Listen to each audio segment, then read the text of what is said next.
Hello everyone. So our next point is changing consumer attitudes. It is easier to change belief rather than desire benefits. Marketers can to change the existing brand's beliefs and the benefit they sought to by changing the emphasis consumer place on brand attributes. For example, the manufacturers who manufacture detergent powder may produce a brand which the consumer may consider to be harsh on hands, having strong odor but helps to remove stain from clothes. Although most of the consumers may put more emphasis on the benefit of mild as well as effect stain removing detergent. Hence, the manufacturer will try to convince the consumer through advertisement where more focus is on the stain removing ability along with additional information to convey the message that the detergent is not harsh on hands.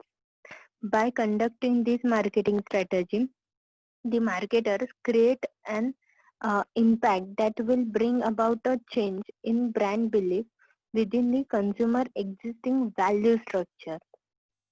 आता ह्याच्यामध्ये जे example दिलंय की belief जे आहे तर ते change करणं सोपं आहे instead of Dzire.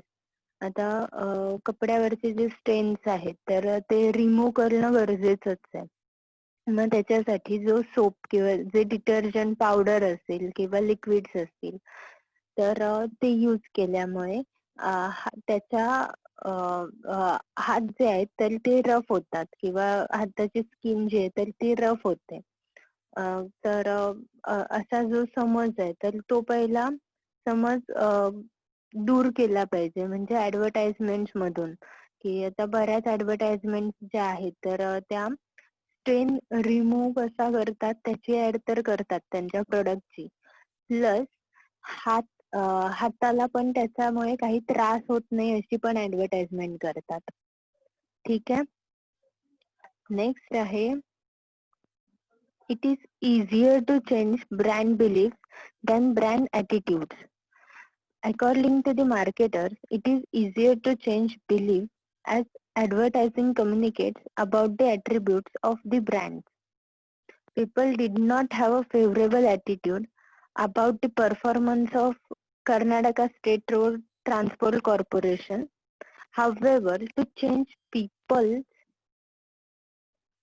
brand belief towards it, KSRTC succeeded by introducing several changes like they increased the strength of its luxury fleet, introducing electronic ticket machine, improve operational efficiency. These efforts help in bringing about 20% increase in the revenue as many consumers shifted from private operators to KSRTC. आता it is easier to change brand belief rather than brand attitude की याच्यामध्ये brand बद्दलचं जे perception आहे किंवा त्याचे belief जे आहे तर ते चेंज करणं सोपं आहे instead of brand attitude. Attitude मध्ये मग बाकीच्या गोष्टी त्याच्यामध्ये कन्सिडर करू शकतात किंवा ट्रान्सपोर्टेशन वे असेल तर जर KSRTCचं एक्झाम्पल कन्सिडर केलं तर त्यांच्या ट्रान्सपोर्टेशन सिस्टीमवर जास्त बिलीफ नव्हता कस्टमर्सचा. त्याच्यापेक्षा प्रायव्हेट जे ट्रान्सपोर्टेशन वे आहेत तर ते यूज केले जात होते. तर मग त्यांनी काय केलं की त्यांच्या सिस्टीम मध्ये त्यांच्या टेक्नॉलॉजी मध्ये अपग्रेडेशन केलं की इलेक्ट्रॉनिक तिकीट मशीन जे आहे तर ते इंट्रोड्यूस केलं. त्याच्यानंतर ऑपरेशनल इफिशियन्सी मध्ये टाइम मॅनेजमेंट जे आहे की टाइम टेबल सेट केलेलं असतं की कुठली बस किती वाजता कुठे येईल. त्याच्यानंतर जे स्ट्रक्चर आहे बसेसचं तर ते चेंज केलं गेलं. त्याच्यात काही लक्झरी फीचर्स ऍड केले गेले, लाईक सिटिंग अरेंजमेंट असेल, तर तर असे चेंजेस केले आणि त्याच्यामुळे 20% रेव्हेन्यू मध्ये इन्क्रीज त्यांना बघायला मिळाला. तर हे एक्झाम्पल आहे ह्याचं. नेक्स्ट आहे, in case of hedonic product, attitudes are the more relevant strategic vehicle for a change. When the consumers induce in purchasing products based on their emotion or fantasy, they rely more on attitudes as compared to belief. Initially, people had the attitude that if the product is well maintained, then it will last for a lifetime. In the current scenario, a large per capita income, easy credit, falling interest rates, exposure to new markets and products, media, etc. have changed the attitude of the consumer.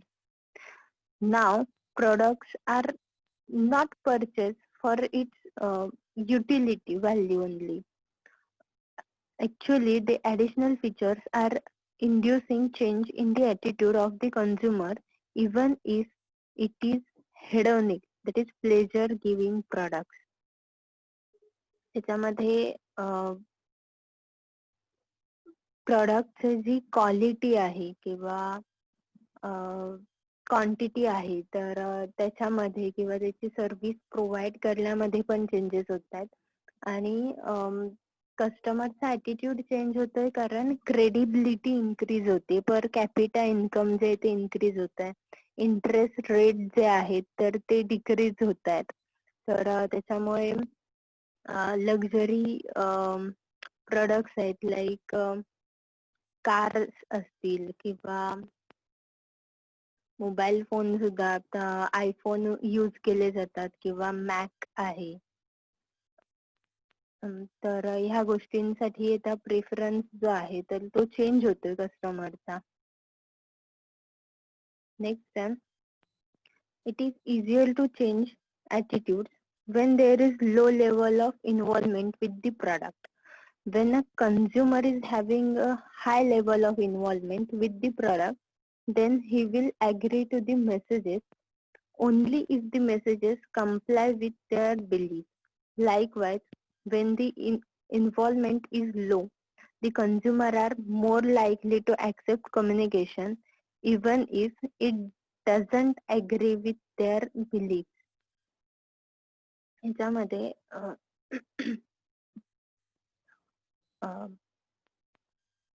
Low involvement product जे आहेत, म्हणजे त्याच्यामध्ये जास्त customization करायची गरज नाहीये किंवा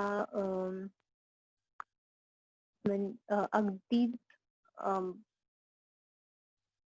FMCG मधले कन्सिडर करायचे झाले तर सॉल्ट किंवा शुगर असेल, तर हे लो इन्व्हॉल्वमेंट प्रोडक्ट आहेत की एखाद्या ब्रँडचे नाही मिळाले तर दुसऱ्या ब्रँडचे पण घेऊन येतो, पण ती नीड जी आहे तर ती सॅटिस्फाय करतो.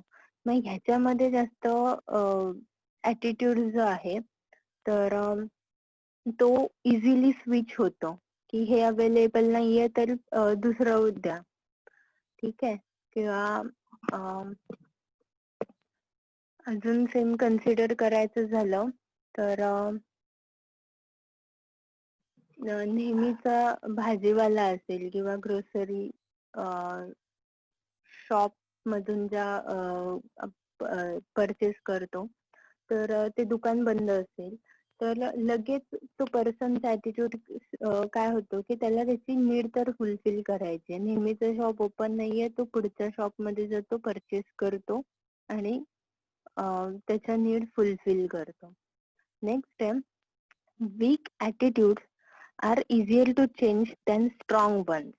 Marketers will find it easier to change and establish new association with the brand.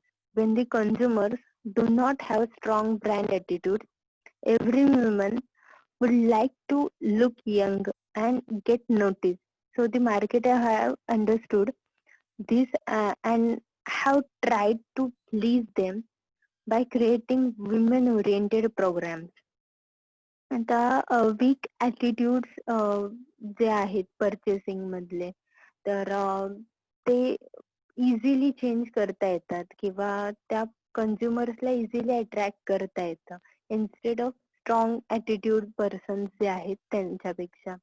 तर जनरल आहे की प्रत्येक लेडी जी आहे तर तिला यंगर लुक हवा असतो आणि सगळ्यांनी नोटीस करावं किंवा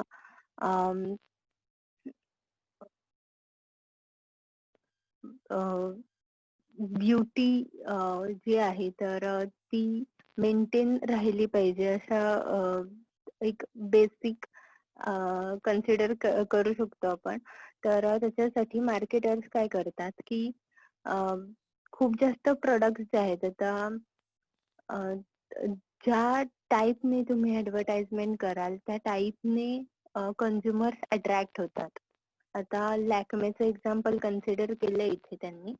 लॅक्मेचे पण नंबर ऑफ प्रोडक्ट्स आहेत, मग त्याच्यामध्ये फ्रूट एक्स्ट्रॅक्ट पण आहेत की कुकुंबर असेल, चेरी असेल, पपाया असेल, असे नंबर ऑफ प्रोडक्ट्स आहेत आणि त्याच्यामुळे विमन्स लॅक्मेचे प्रोडक्ट जास्त प्रिफर करतात कारण त्याच्यात व्हरायटी पण आहे. नेक्स्ट आहे, it will be easier to change attitude held by consumers who have less confidence in their brand evaluation. In India, with increasing life expectancy, rising inflation, and medical expenses, the need for retirement planning has become important. However, it has been found that only around 11% of India's total working population is adequately covered for their retirement life. This is because of low awareness and additional barriers among consumers.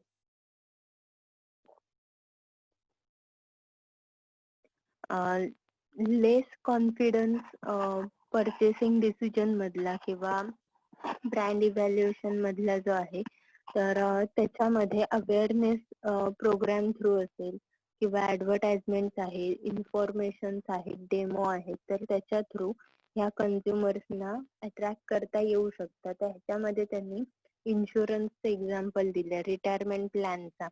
तर research काय सांगतो की फक्त 11% working population आहे इंडियाचं, तरी त्यांनी retirement life साठीचं cover जे आहे तर ते घेतलंय.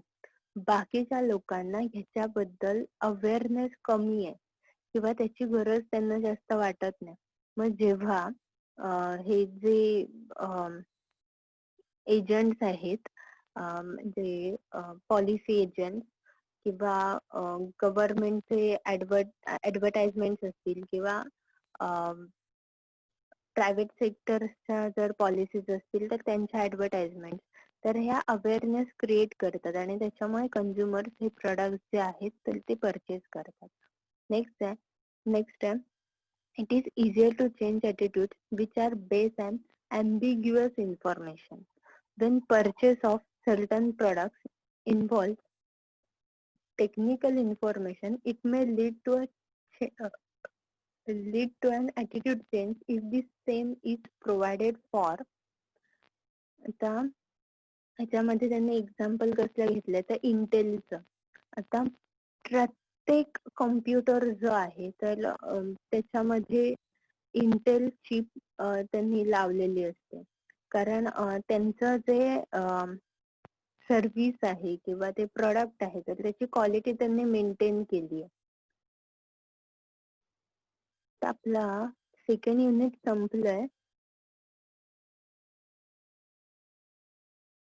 तुम्हाला असाइनमेंट कम्प्लीट करायची आहे सेकंड युनिटची. ही तुमची असाइनमेंट आहे. इथे नेहमीच्या प्रमाणे सगळे डिटेल्स मेन्शन केलेत. मेल आय डी दिलाय, त्याच्यामध्ये तुमचा क्लास, त्याच्यानंतर सब्जेक्ट नेम आणि तुमचं नाव असं टाकून सबमिट करायचंय. परवा तुम्हाला सबमिट करायची आहे ही असाइनमेंट. ठीक आहे. नेक्स्ट टॉपिक कडे जाऊया आपण, थर्ड युनिट कडे.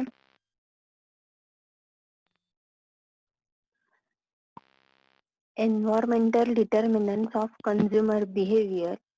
त्याच्यातला फर्स्ट पॉइंट जो आहे तर तो आहे family influences.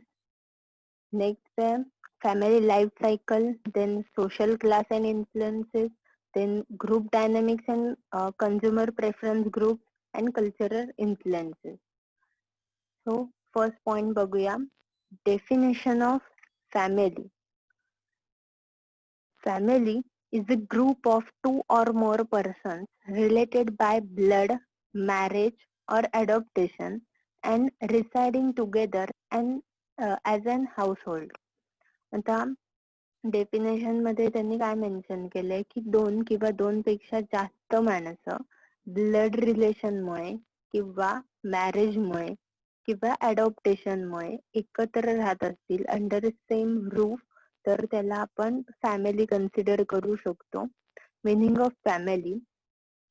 Family means when two or more people live together and are related to each other by blood, marriage or adoption. जे डेफिनेशन मध्ये मेन्शन केलंय. There are 3 types of family. First one is a nuclear family. Nuclear family comprises of husband, wife and children who live together. They have a separate and independent house. आता nuclear फॅमिलीचं example आपण बघतो की जी बाहेर गावी राहणारी किंवा job साठी बाहेर असणारी जी मुलं आहेत तर ते न्यूक्लिअर फॅमिलीत झाल्या त्या की गावाकडे घर असतं आणि त्यांना जॉब साठी तिकडे शिफ्ट व्हायला लागलेलं असतं.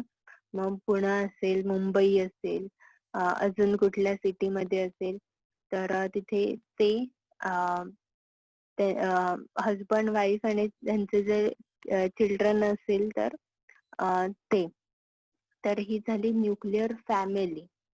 नंतर एक्सटेंडेड फॅमिली मध्ये extended family consistence of husband, wife, children, and at least 1 or 2 relatives residing with them. It may also have more than one couple. For instance, 2 sons staying with their family and parents. Extended family मध्ये आता same घरामध्ये married असलेल्या म्हणजे parents आणि married असलेला मुलगा तर म्हणजे 2 कपल्स झाले ना हे. तर ह्या एक्सटेंडेड फॅमिलीज आहेत की त्या एका घरामध्ये राहत असतात तर त्याला एक्सटेंडेड फॅमिली कन्सिडर केल्या. किंवा रिलेटिव्ह जर असतील की ग्रँड पॅरेंट्स आहेत मग त्याच्यात मॅटर्नल पॅरेंट्स सुद्धा जर इन्क्लूड केले तर ती एक्सटेंडेड फॅमिली असेल. किंवा अडॉप्टेशन असेल किंवा आपण पेइंग गेस्ट पण कन्सिडर करू शकतो एक्सटेंडेड फॅमिली मध्ये. नेक्स्ट आहे joint family. Joint family is a very old concept in India since decades. In this case, minimum 3 generations stay together under the same roof. The head of the family is the oldest male member whose decisions are followed by all other members. The ownership of property is common. All the male and female members of the family have share in property. The joint family मध्ये जसं extended family मध्ये आपण parents आणि kids जे आहेत म्हणजे after marriage सुद्धा ते एकत्र राहत असतील तर ते एक्सटेंडेड फॅमिली कन्सिडर करतो. कारण जॉईंट फॅमिली मध्ये 3 जनरेशन्स लागतात एका सेम घरामध्ये किंवा अंडर सेम रूफ राहणारे. आणि त्याच्यामध्ये नंबर ऑफ मेंबर्स असतात मेल फिमेल आणि त्यांचा त्या प्रॉपर्टीवर राईट असतो. जॉईंट फॅमिलीचं सर्टिफिकेट पण प्रोव्हाइड करतात आणि त्यांना पण बरेच एक्झम्पन्स आहेत किंवा बऱ्याच फॅसिलिटीज प्रोव्हाइड केल्या जातात जॉईंट फॅमिलीला. नेक्स्ट आहे family influences on buyer behavior. Family is the most influencing factor for a person. Family builds an environment of socialization where person shapes his personality and acquires value. Family members uses share their views, opinions on present buying pattern and future purchases. Hence, family members play a crucial role in influencing an individual's buying behavior. Family जर consider केली तर आपण FHS मध्ये पण बघितलंय की सगळ्यात जास्त इन्फ्लुएन्स असतो तर तो असतो फॅमिलीचा. की लहानपणापासून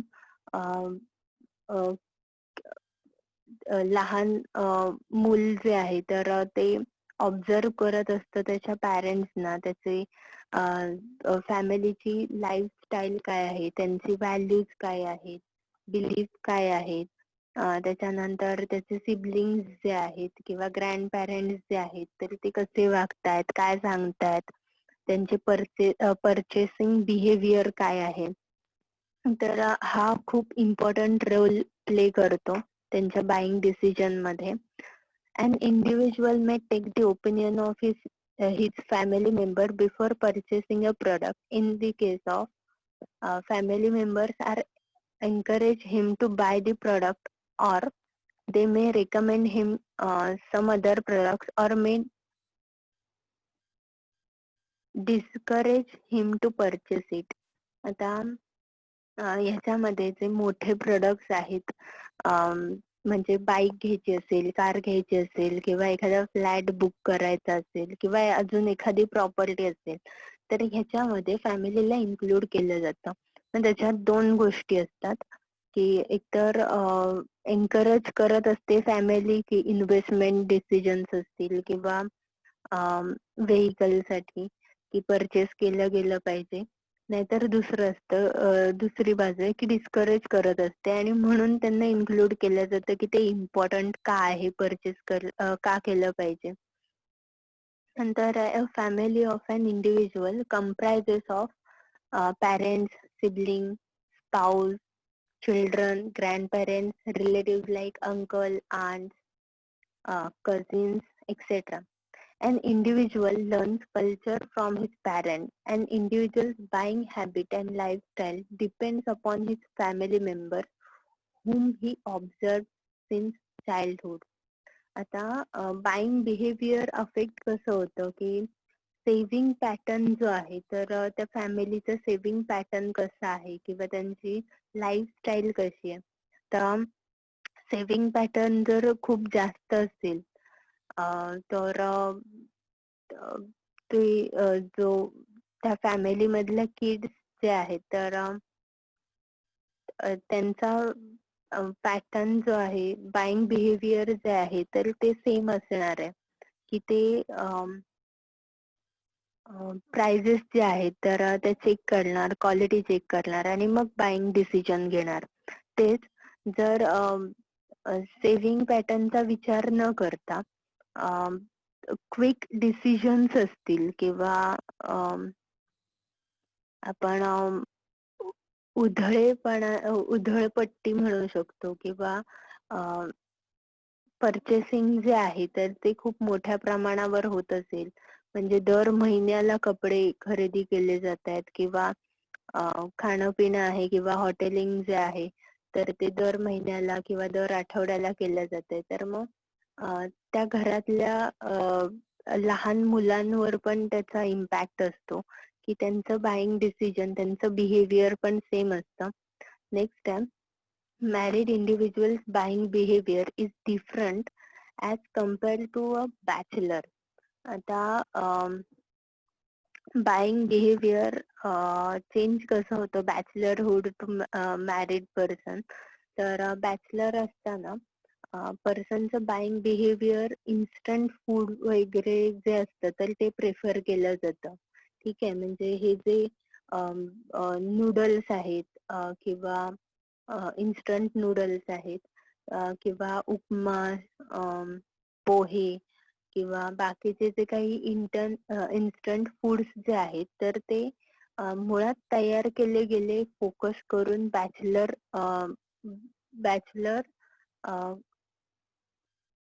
पर्सन्स साठी, की त्यांना पटापट ते फूड बनवता आलं पाहिजे. आणि मॅरिडचा विचार करायला गेलं तर त्यांचे सेव्हिंग पॅटर्न जास्त असतात, त्यांच्यावर रिस्पॉन्सिबिलिटीज जास्त येतात. त्याच्यामुळे इन्स्टंट फूड प्रेफर करण्यापेक्षा मग पूर्ण भाजी असेल किंवा ग्रोसरीज असतील तर ते परचेस करून मग ते फूड प्रिपेअर करत असतात, की जेणेकरून त्यांचे पैसे वाचतील आणि मग बाकीचे त्यांचे इन्व्हेस्टमेंट मध्ये पण बॅचलर असताना पर्सन तितक्या इन्व्हेस्टमेंट करत नाही किंवा सेव्हिंग पॅटर्न पण खूप नसतो. ते मॅरिड पर्सनचा सेव्हिंग पॅटर्न किंवा इन्व्हेस्टमेंट जे आहेत तर त्या खूप जास्त असतात. नेक्स्ट आहे buying behaviour of men and woman also differs. For instance, men would take interest to purchase bikes, cars, gadgets, etc. Where women would like to interest to purchase products like perfume, dresses, cosmetics, etc. आता gender wise buying behaviour जे आहे तर ते change होतं. तुम्ही तुमच्या घरात पण जर बघितलं की